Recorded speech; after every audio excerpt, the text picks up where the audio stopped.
Come on in the room. Come on in the room. Come on in this room. The old folks used to say, come on in the room. Come on in the room. Hey, Jesus is my doctor. Hey, he writes out all of my scriptures. He gives me all of my medicines in the room. Well, I'm old folks now, so I guess that's what I say. No, but for real though, y'all come on in here. We got a lot that I want to talk about. Now, listen.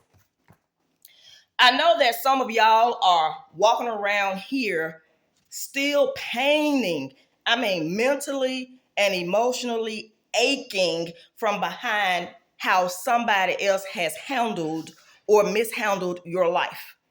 Whether it was from your childhood, middle adolescence, or adulthood.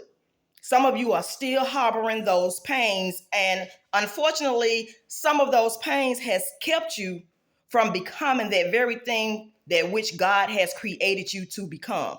You want to know how I know y'all still hurting? Because every time I tell my incredible story of my survival, you all begin to open up and talk about your stories and the things that you've been through. Y'all will tell me you're the first person that I've told this to. And that's a great thing because that lets me know that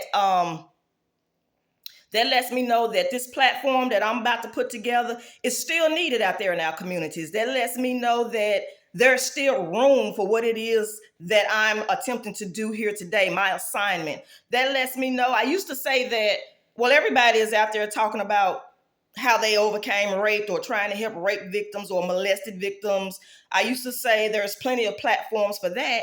But because you all are still telling me, well, you're the first person that I told, I realized that everybody has not had an opportunity to share what they've gone through or try to overcome and deal with what they've come through. So this platform is going to be used exactly for that. I'm going to be very, very, very transparent about my life. I'm going to be transparent about how life really just lifed. Life on me. I believe that God has given me this assignment to help somebody.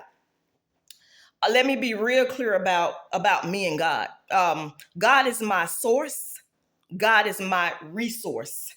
If you hear me talking about my God, it is God who has sustained me and helped me to be able to come through those things that I did encounter. Because if it had not been for the Lord on my side, I'm going to tell you now, I wouldn't be here talking to you. However, he has given me authorization to meet people where they are. Everybody is not churchy. And I understand that, and God understands that. Everybody is not churchy.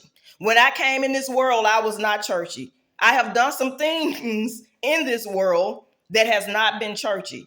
So this platform is not going to be about church. And it's not going to be churchy. It's going to be real life experiences. It's going to be real life feelings. I'm going to tell you what I said, why I said it, how I felt when I said those things. I'm going to tell you when I was when you nuck if you buck. All of those things, been there, done that. So this platform is everybody is welcome from all walks of life to come on here, excuse me, and talk about your stories or talk about the things that we've been through. Again, God has allowed me to meet you all where you are because he met me where I was.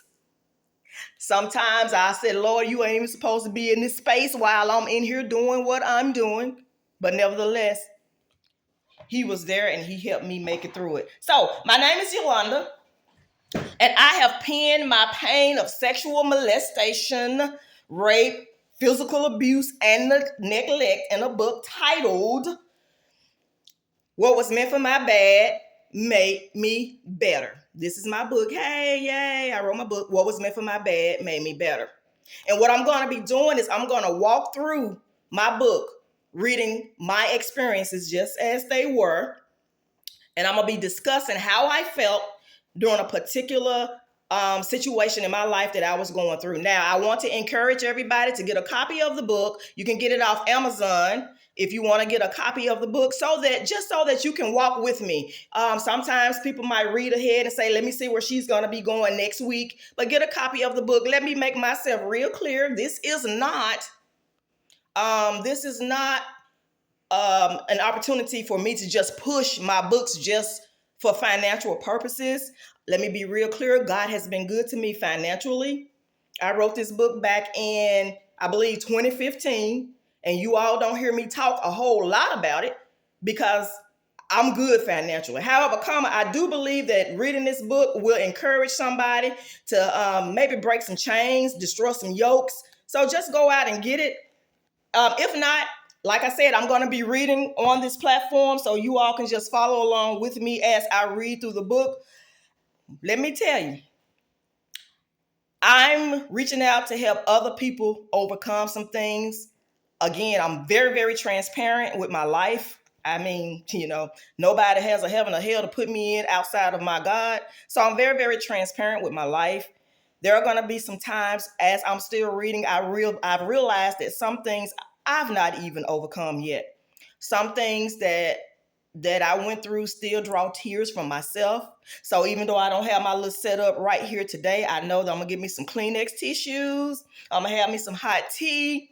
And that's what we're going to do. Sit down and we're going to talk about the tea. So what I'm going to do now is read the back of the book just so you all will know. I think this is the synopsis. I wrote it in 2015. Y'all bear with me.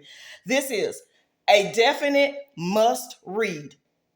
A shocking but true account of growing up in a family controlled by sex demons.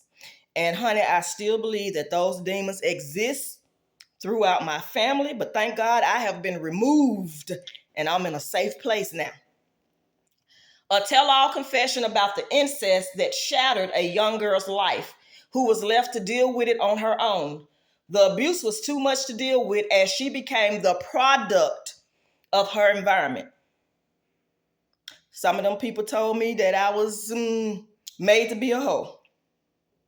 Hoe, whore, however you want to say it. And at some point in my life, I tried to be a whore or hoe.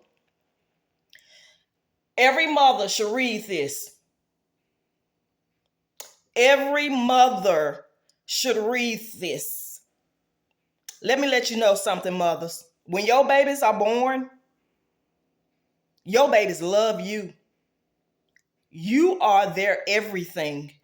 You are their world. These little babies come into the world. You are who they are going to attach to. You have to be very, very careful because you're handling and you're responsible for precious cargo. You have to be very, very careful. But at the same time, I was a young mother.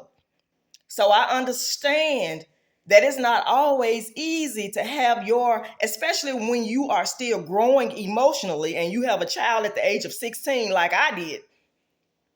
You're still growing and you're still getting your emotions in check. So it is important that we discuss and we dialogue. I had my first baby when I was 16 years old. Me and my baby had to grow up together.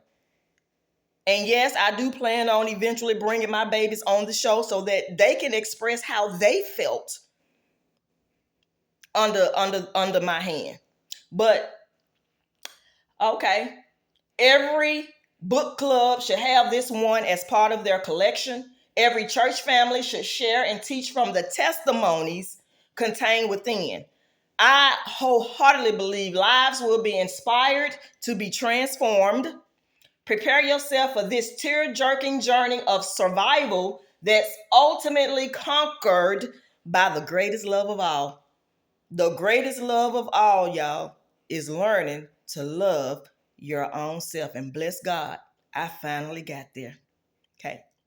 So again, that's the book. If you want to get it from Amazon, feel free. If you want a signed, autographed copy of the book, just hit me up in Messenger. Send me your address. I promise I won't stalk you or anything like that. I just want to get the book into your hands. I have used the mail system plenty of times before to get the books out to different people without any issues. Let me let y'all know right off the bat. Remember I told y'all I was the old folks now? I take plenty of notes. Got my pen right here. Take plenty of notes, baby, because I will forget what I'm supposed to be saying next. So I do have to write it down, so y'all bear with me.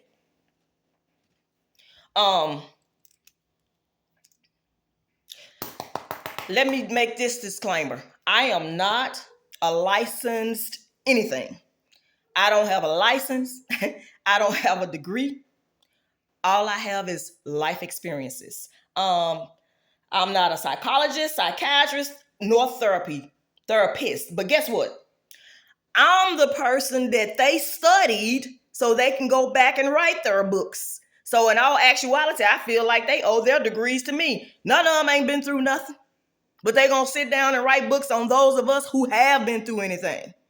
So that's the reason why I need for us to come together so we can discuss our own selves. We can diagnose our own selves. And not these people with these degrees that don't know nothing about nothing, ain't been through nothing, ain't had nothing to happen to them. But anyway, they the ones with the degrees. We're the ones that they study. But we gonna make it all right. It's gonna come out evenly in the wash because God got us. So this is gonna be on my YouTube channel. So I want to encourage everybody to go. I think I hear them say, y'all bear with me because I'm learning and growing in this thing. Like, subscribe, and hit the notification bell so that you will be notified anytime I drop a video. That's how much YouTube I watch. I really watch stock market YouTube videos. And I picked that up from them. Like, subscribe, hit the notification bell. Y'all, I need for this message to go all the way around the world. There's somebody on all four corners of this earth that needs to hear this message. Share the videos. I'm not a professional. I'm just sitting here talking to you. But I can tell you how I felt at different times of my life. So I think that's going to do it for this one today. Again, if you want the book, reach out. If not, I'll try to make a video once a week. So you all share. If there be nothing else, Yo-Yo Toes gonna sign off. And remember, the greatest love of all is self-love. Learning to love yourself. I'll see you on the next one. Bye-bye.